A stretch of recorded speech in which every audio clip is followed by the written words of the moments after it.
guys, good morning. Ngayon po guys, i-share ko sa inyo ay magluto tayo ng pansit bihon. Ito pang pansit bihon natin, nahugas ko na po yan. At syempre ito pang ating manok na pang sahog. At ito ang ating bawang, sibuyas. At ito na ang ating black pepper. At yan pang ating magic sarap. At syempre po ito pang ating carrots. At ito naman ating cabbage. Ngayon po guys, wala tayong bagyo beans. Yan pang ating soy sauce. Yan pang ating mantika. Tara guys, umpisa na natin magluto ng ating pansit. Ito na pang ating kawali, nakasalang na po.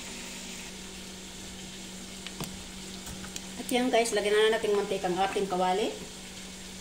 Ayan. Ayan, tingnan natin kung mainit ang ating kawali. Lagyan natin ang ating bawang. Dito natin ang bawang.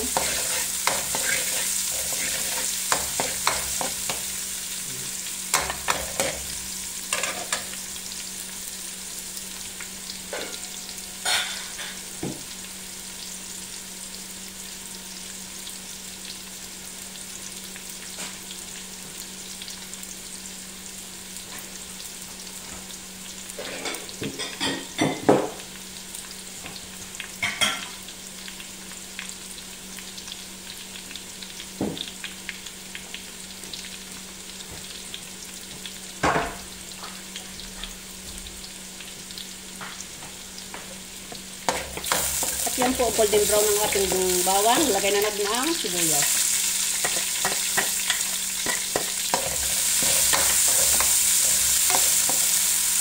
Bango, bango.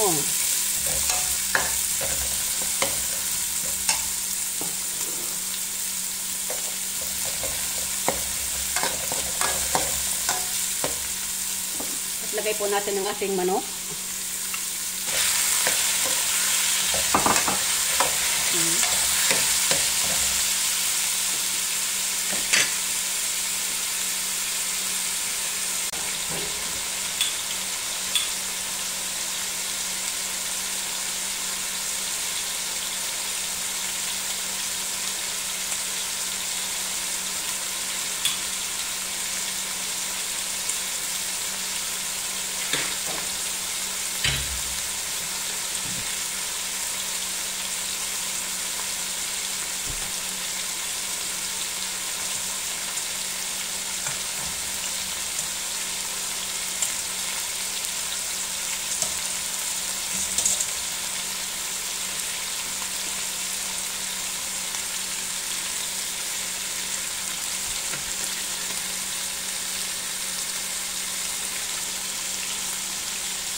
Yan po guys.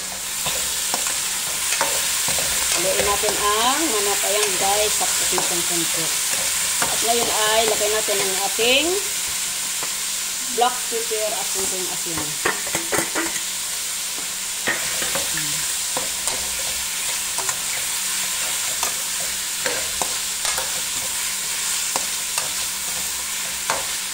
Ayan guys. Ayan ang ating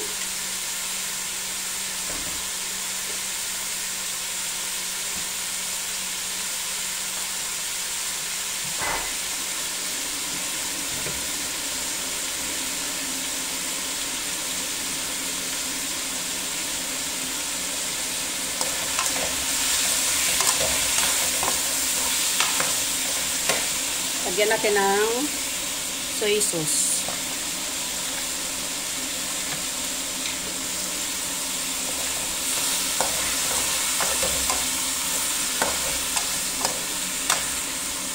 Yung tama na ba? Baka umalat ba? Hindi lang.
po guys, lagyan natin ng sabaw. Ayan. Yan po guys, tikman natin ang ating sabaw ng ano. Sarap. Ngayon ay takpan natin.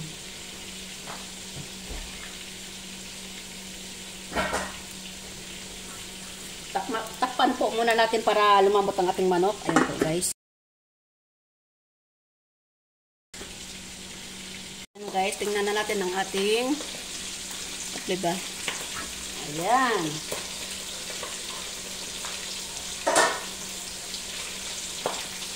Yan po guys, lagay natin ang ating gulay. Wala tayong Baguio beans fry. Ito lang.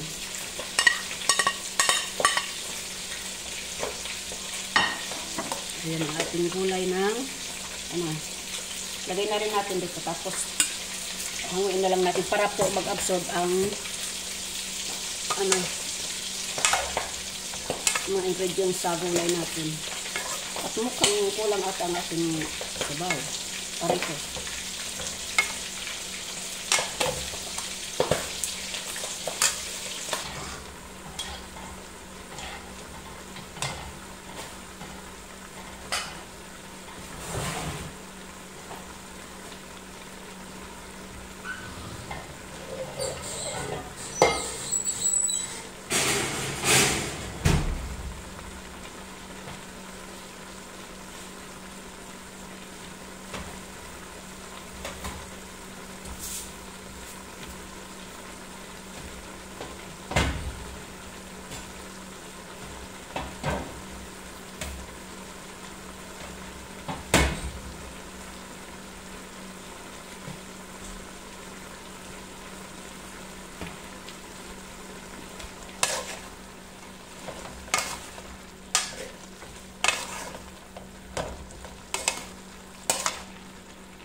At yan po, alisin na natin ating gulay. At nang sa ganun ay hindi mag-overcook. Alisin natin ang gulay. Kasi masarap pag crunchy ang gulay guys. Ayan, alisin muna natin tapos yun ang pang toppings natin. Tapos saka natin iluto ang pansit bihon. Ganyan lang po. Ganyan po ako kasimple magluto. Ito ang pansit ng Saudi Arabia na walang Baguio beans. Kasi wala kaming Baguio beans. Ay, ilagay po natin ang bihon.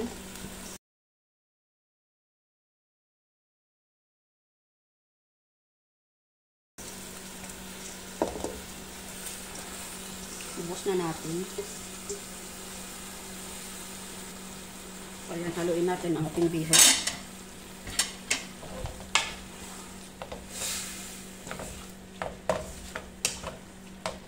Mukhang kulang ang ating sabaw. Dagdagan na lang natin. Mukhang kulang. Marami din yan pag ilagay yung gulay.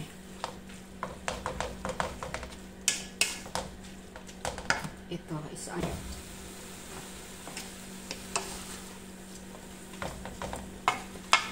Ganyan lang po guys. Magluto ng pansit. Kailangan ano natin kung dagdagan natin kung yung sabaw.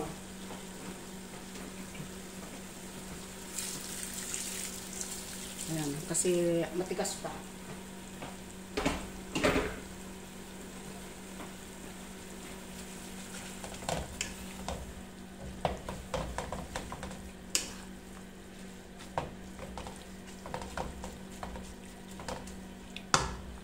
At tikman natin ang timpla kung okay ba.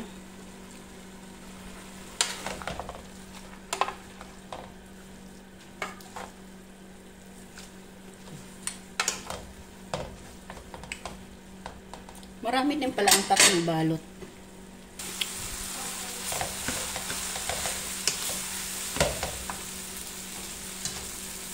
Yan guys, lagay natin yung gulay. Ayan. At magtira tayo ng pang-toppings natin. Ayan, halain natin. Pinan natin ang apoy.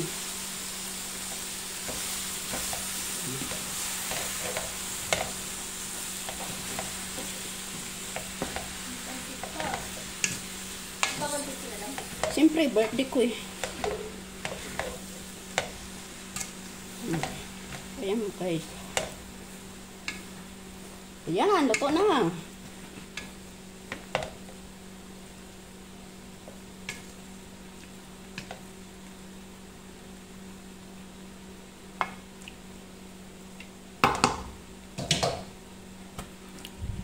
Yan po guys, ang ating pansit. Luto na po guys. Ayan po, marami pong salamat po guys. Yan ang pansit. Dahil ngayon ay birthday ni Jonalyn. Ayan. Thank you for watching guys. And please don't forget like, share, comment below. At sa hindi pa nakapalo, please follow po. At sa hindi pa po nakasubscribe, subscribe na po and click the notification bell button at nasa ganun ay updated po kayo sa aking lahat na new video coming up. And thank you for watching guys and see you next video. Pansit bihon. Ayan po ang ating pansit bihon guys. Dahil ngayon ay birthday ni Jonalyn. Ayan po ang may celebran. Happy birthday to you. Happy birthday to you. Asan yung cake? At ito naman ang ating roasted. Ayan, kukunin yung cake. Guys, good morning. Ngayon po guys ay nag-fried chicken tayo. Dahil ngayon ay birthday ni Jonalyn. Ayan. Ayan po guys, ang ating fried chicken. Ayan. O diba, hindi na tayo bibili sa labas. Hindi tayo gagastos. Ito na po ang ating homemade na fried chicken. Nag-fried chicken po ako dahil sa ngayon ay birthday ni Jonalyn Botial. At siyempre, nagluto din po ako ng pansit.